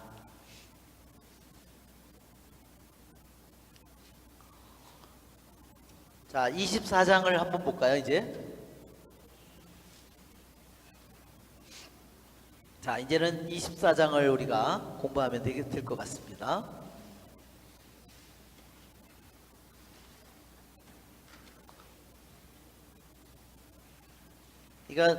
이거 유다의 왕국이 멸망할 때쯤 되면은요, 이 요시야의 아들 중에 3명이 왕을 해요. 근데 이 3명 아들 중에 3명이 각각 왕노릇을 하는 거예요. 정말. 그런데 다 끌려가기를, 하나는 에집트로 끌려가고 2명은 또 바빌론으로 끌려가고, 그렇죠? 예, 마지막 어떻게 끌려가는지 여러분 아시죠? 눈을 찔러가지고 멀게 한 다음에 자식 먼저 다 죽인 다음에 그 다음에 하는, 정말 그런 요시야의 아들이 이렇게 비참한 운명을 겪었습니다.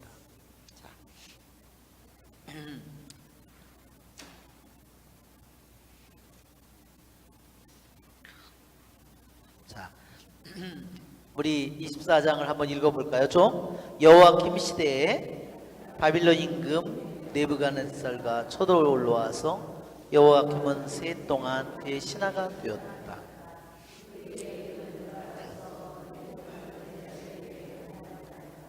주님께서는 칼데아 약탈대와 아람 약탈대와 모압 약탈대와 암만 자손들의 약탈대를 여호야킴에게 보내셨다.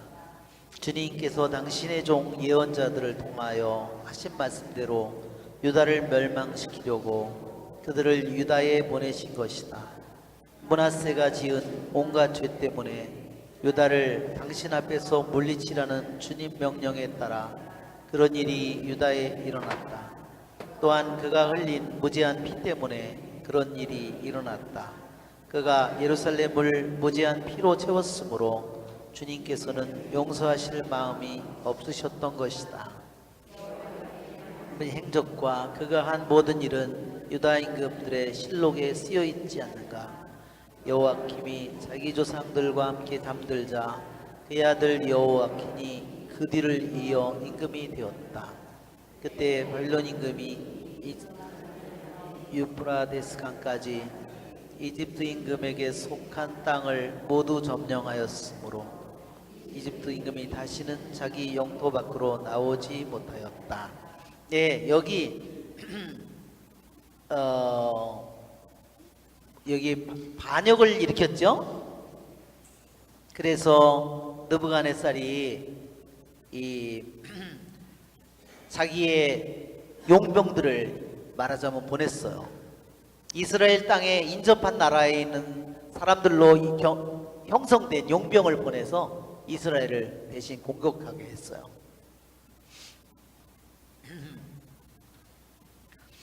이러한 이야기는 여호야킴이 어떻게 됐는지 이게 병행 기절이 역대기 하권 30 여러분 36장 5절을 한번 보세요.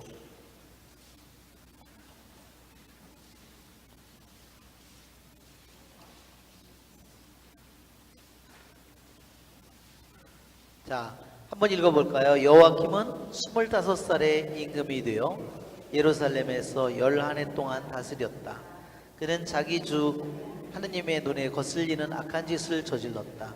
그때 바빌론 임금 네부갓네자르가 올라와서 그를 청동 사슬로 묶어 바빌론으로 끌고 갔다. 네부갓네자르는 주님의 집 기물들도 일부 바빌론으로 가져가 바빌론에 있는 자기 궁전에 두었다. 여호와킴의 나머지 행적과 그가 저지른 역겨운 짓들과 그에게 일어난 일은 이스라엘과 유다 임금들의 실록에 쓰여 있다. 네. 자, 여호와킴은 나중에 어떻게 됐다고 그랬어요? 청동사슬에 묶여서 바빌론으로 끌려가죠. 자, 여호와킴은 끝까지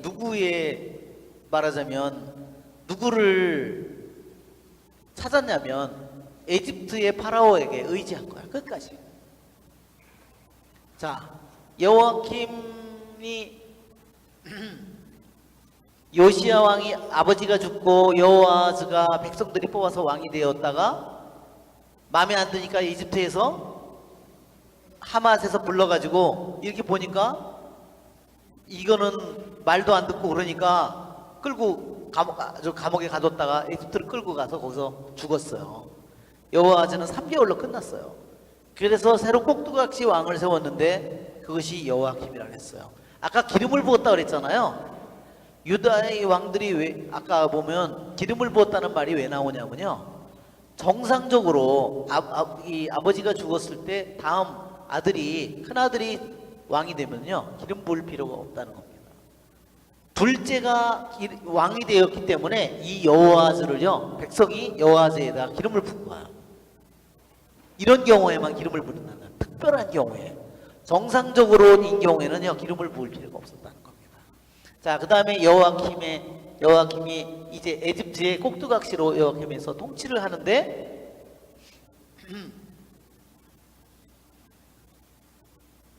이때 말하자면 바빌론이 중간에 쳐들어온 겁니다. 그러니까 이때가 자기 통치 제 5년째예요. 에집트의 말을 꼭 잘 따라서 빙신같이 잘 살다가 그러다 바빌론이 쳐들어와가지고 여기를 점령했어요. 자기네들은 에집트가 자기를 지켜줄 거라고 생각했겠죠. 여호와킴은. 그런데 바빌론이 자기 나라를, 에집트는 아무 힘도 없이 자기를 점령했거든요. 그러니까 3년 동안 조공을 어디다 바쳤어요? 이때까지는 에집트에 바치다가 5년 동안은 여기다 바치다가 이게 이제 여기다 조공을 바치게 된 거예요. 그렇죠? 3년 동안 그렇게 바치고 있는데 누가 찾아왔냐면요 에집트에서 야 우리가 싸울 테니까 거기다 조공 바치지 마 이렇게 얘기를 했겠죠. 그가 이제 조공을 안 바친 거야. 그러니까 바빌론에서 금방 알아챘겠죠. 조공이 안 오니까. 흔히 그대로 쳐들어온 거죠. 그래서 말하자면 점령을 다시 당한 겁니다. 그래서 어떻게 돼요? 사슬로 끌려서 말하자면 끌려간 거야. 그것이 여호와킴의 모습이에요.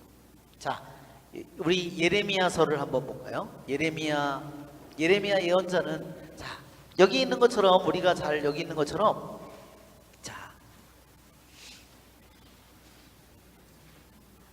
여기 보면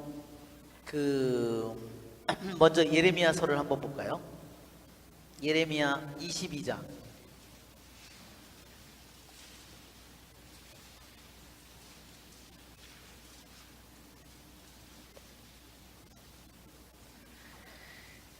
예, 여호와킴이 어떻게 살았는지 한번 여호와킴이 운명이 나와 있죠?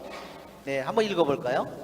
불행하여라 불의로 제 집을 짓고 부정으로 두각을 쌓는 자 그는 제 이웃에게 거저 일을 시키고 아무런 품삯도 주지 않는다.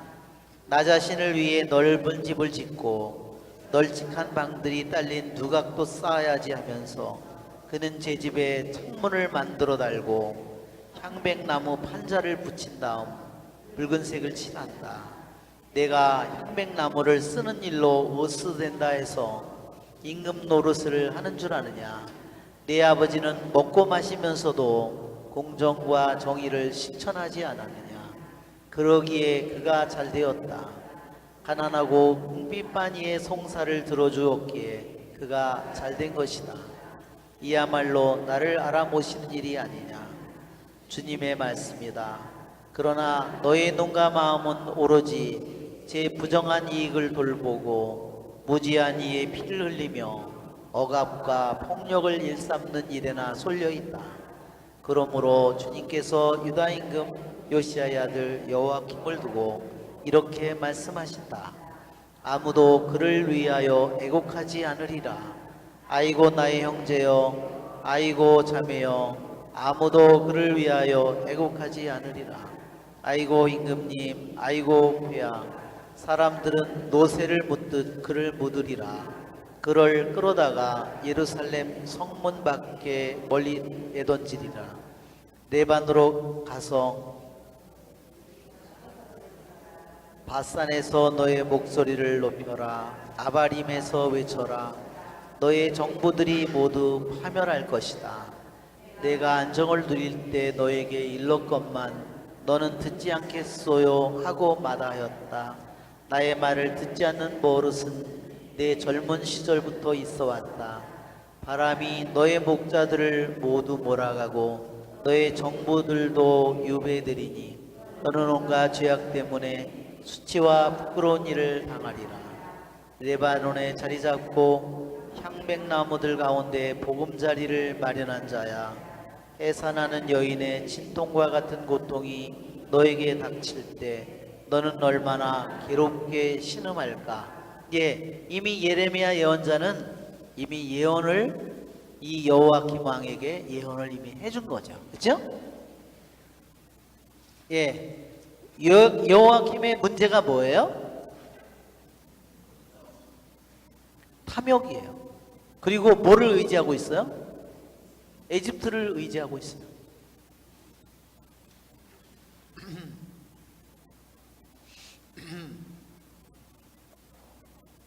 네.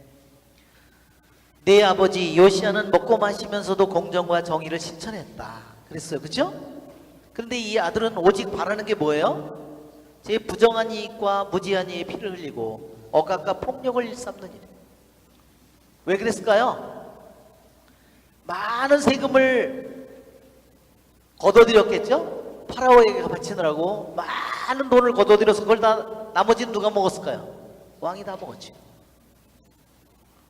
그러니까 아주 좋은 땅, 좋은 집, 포도밭, 멋지고 그런 것들은 어떻게 해요? 세금을 많이 때려서 못 먹고 그냥 다 뺏는 거죠. 이 짓을 한 거죠. 이게 여호야킴이 이 짓을 한 거예요. 왕이.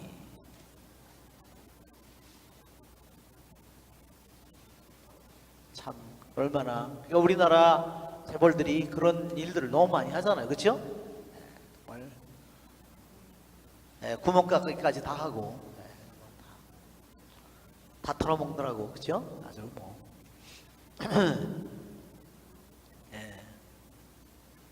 하느님이 무서운 줄을 모르는 거죠.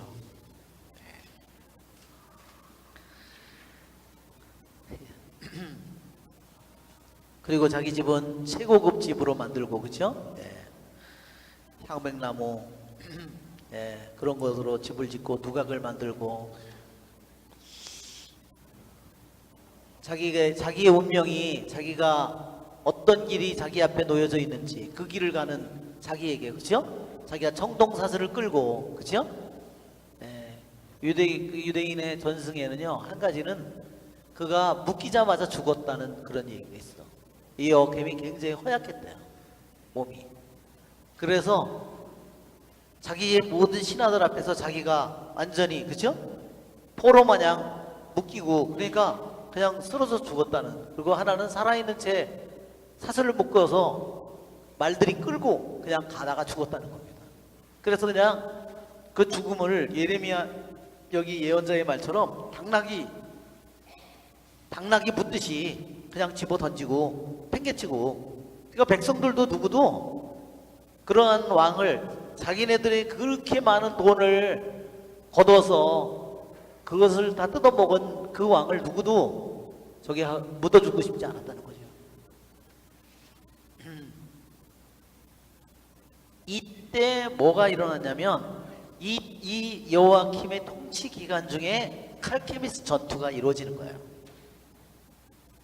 칼케미스 전투가 말하자면 큰 전투가, 자잘한 전투가 여러 번 있었던 것 같아요. 가는 도중에 전투를 하러 가다가 아버지가 죽었죠. 칼케미스 전투는 여호와킴의 통치 11년 기간 중에 있었어요. 즉 칼케미스 전투에서 에집트군과 아시리아군을 완전히 박살낸 다음에 그 다음에 유다를 쳐들어온 거예요. 너가 나한테 대들었지? 나한테 반란을 일으켰지? 에집트에게 충성을 하고. 그래, 요시야는요 누구와 가까웠냐면요, 요시야 왕은 바빌론과 가까웠습니다. 그래서 바빌론에서 온 사람들에게 왕궁에 있는 보물을 다 보여줬어요, 요시야 왕이. 그쵸?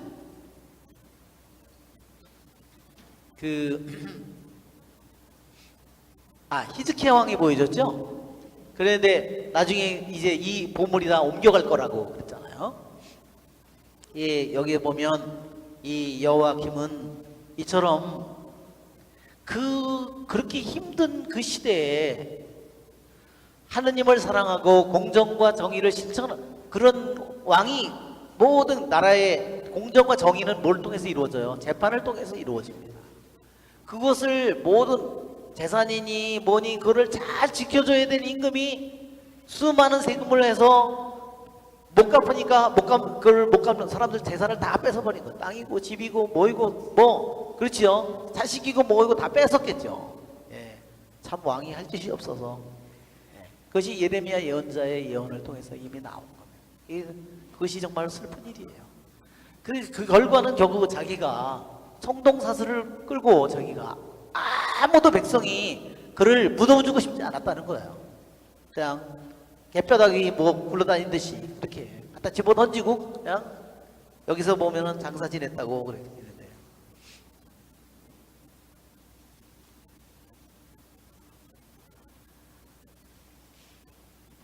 이미 예레미야 예언자를 통해서 여호와킴이 이러한 불행을 피할 수 있는, 있죠? 예, 이런 불행을 피할 수 있는 길을 분명히 알려줬지만 그거를 그는 받아들이지 않았어요. 그보다는 더 뭐를 믿었어요? 에집트를 더 깊이 신뢰했죠. 믿었죠. 그러나 바빌론이 쳐들어왔을 때 이집트는 아무 힘도 없었어요. 왜? 이미 칼케미스 전투에서 완전히 다 박살났거든요. 대항할 힘조차 없는 거예요.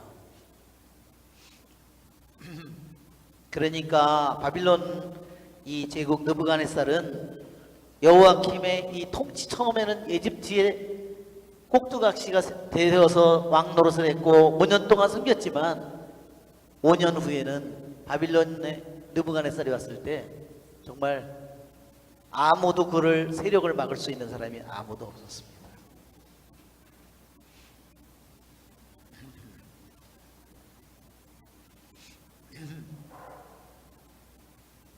예, 우리가 참고로 느부갓네살은 이게 24장이죠? 여기 느부갓네살은요, 이게 아시리아 제국이 몇백 년 동안 계속됐다고 그랬어, 오랫동안.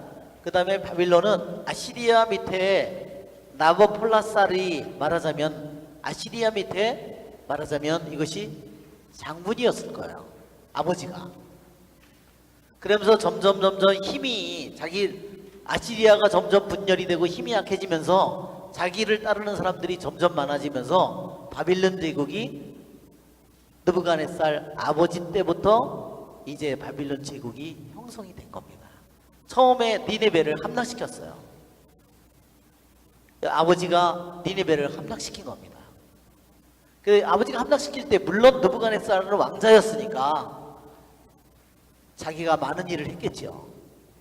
자, 그 다음에 느부갓네살이 605년서부터 562년, 즉 칼케미스 전투예요.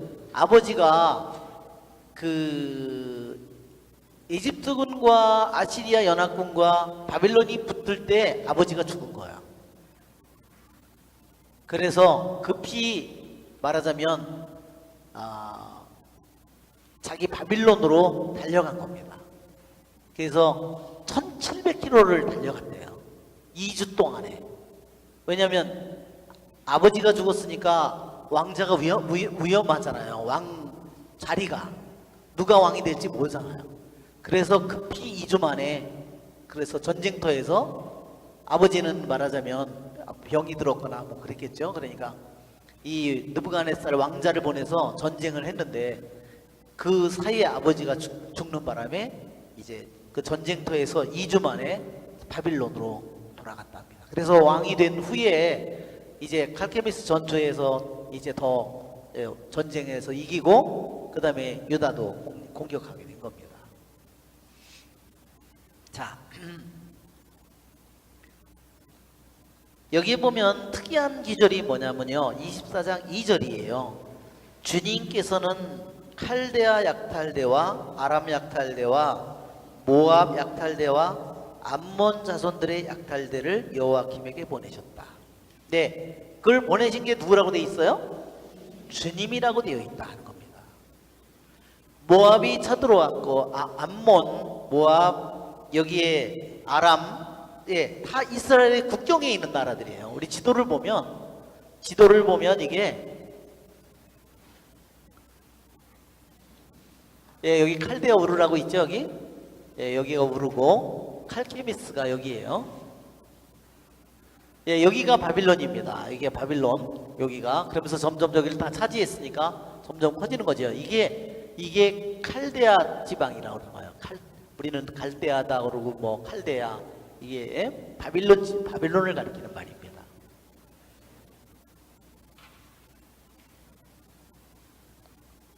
이게 왕들의 연습이고, 예, 여기서 말하자면 칼케미스가 여기잖아요.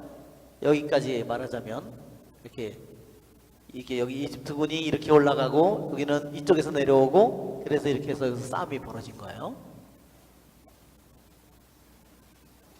예, 여기 보면 이게 여기가 아람 지역이에요. 여기가 암몬, 여기가 모압. 그러니까 여기 유다를 공격하는데 여기에서 바빌론에서 아람군, 암몬군, 모압의 연합군을 보내서 예루살렘을 치는 거예요. 그러니 뭐 닭이 붙어있는 옆에 나라의 사람들이 뭐 공격을 하니까 견딜 수가 있나요? 자기네들 유다가 더 군사력이 센 것도 아니고. 그래서 이것은 무엇을 의미하냐면 여기에 모압, 암몬 약탈대, 아람 약탈대, 이 모든 사람들은 주님이 이 사람들의 마음을, 여기서 히브리 말로는 뭐라 그러냐면요, 이 사람들을 하느님께서 선동했다 이렇게 돼 있어요. 그 사람들이 구태여 유다를 경극할 저기가 없는데 하느님께서 그들을 부채질을 하듯이 해서 그걸 하도록 만들었다는 겁니다. 히브리 말로는 그렇게 되어 있습니다.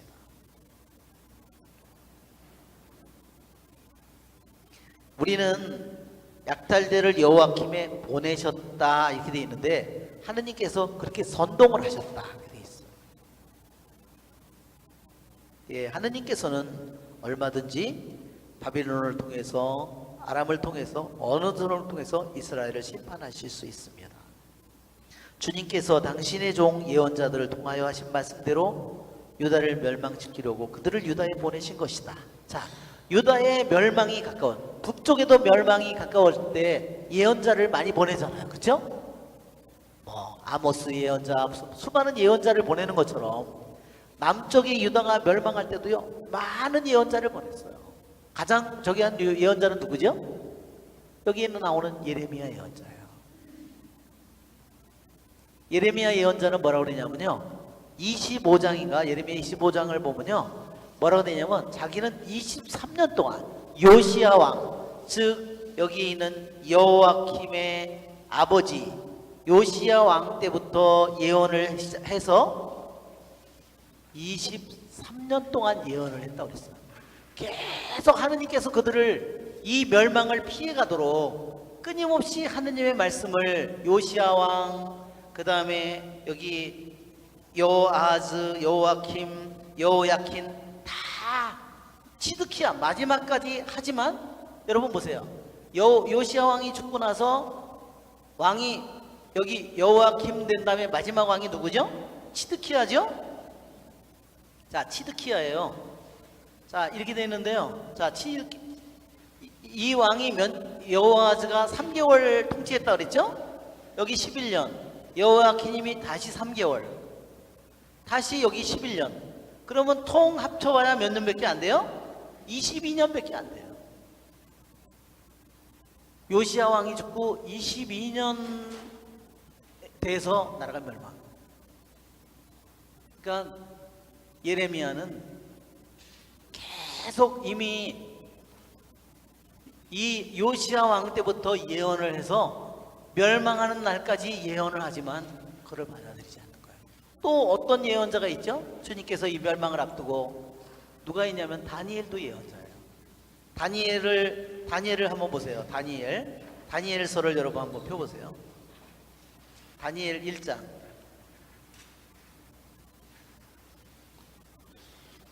다니엘 1장에 보면요, 유다 임금 여호와킴의 통치 제3년에 바빌론 임금 네부갓네자르가 쳐들어와 예루살렘을 포위하였다. 주님께서는 유다 임금 여호와킴과 하느님의 집 기물 가운데 일부를 그의 손에 넘기셨다. 네부갓네자르는 그들의 시나르 땅은요 바빌론을 가리킵니다. 시나르, 창세기도 나오는데 시나르 지방은요 바빌론이에요. 다른 명칭이에요. 그러니까 여기에 여호와킴 왕 때 바빌론 느부갓네살이 와서요 처음에 여기를 점령했을 때, 이때 BC 605년에요 다니엘이 귀향을 같이 포로로 끌려간 겁니다. 자, 거기 보면 그러고 나서 임금은 내시장 아스푸나스에게 분부하여 이스라엘 자손들 가운데 왕족과 귀족 몇 사람을 데려오게 하였다. 그들은 아무런 흠도 없이 잘생기고 온갖 지혜를 갖추고 지식을 쌓아 이력을 지냈을 뿐더러 왕궁에서 임금을 모실 능력이 있으며 할대아 문학과 언어를 배울 수 있는 젊은이들이었다.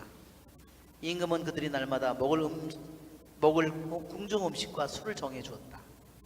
그렇게 세 동안 교육을 받은 뒤에 임금을 섬기게 했다. 자, 여기에 다니엘은 뭐냐면요 왕족이에요. 왕자가 이거예요. 왕자. 그런데 어떻게 되냐면 거기 가서 내시로 들어간 거죠. 그러면 어떻게 되냐, 거세를 한 거예요. 왕궁에 있는 사람은요 다 거세를 했어요. 왜? 거기 왕에게 저기를 입힐까봐, 또 여자를 건드릴까봐, 그래서 다 거세를 한 거예요. 다니엘은 거세된 사람이에요. 그것이 그냥 귀향은 귀향으로 끝난 거예요. 아니에요.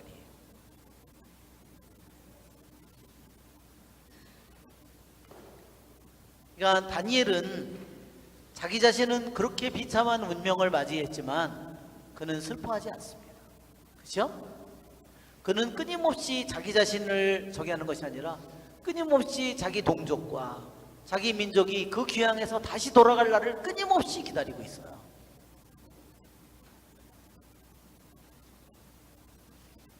그렇죠? 그것이 다니엘입니다. 아, 벌써 시간이 지났네. 아, 이거 죄송합니다. 제가 영광이 성부와 성자 성령께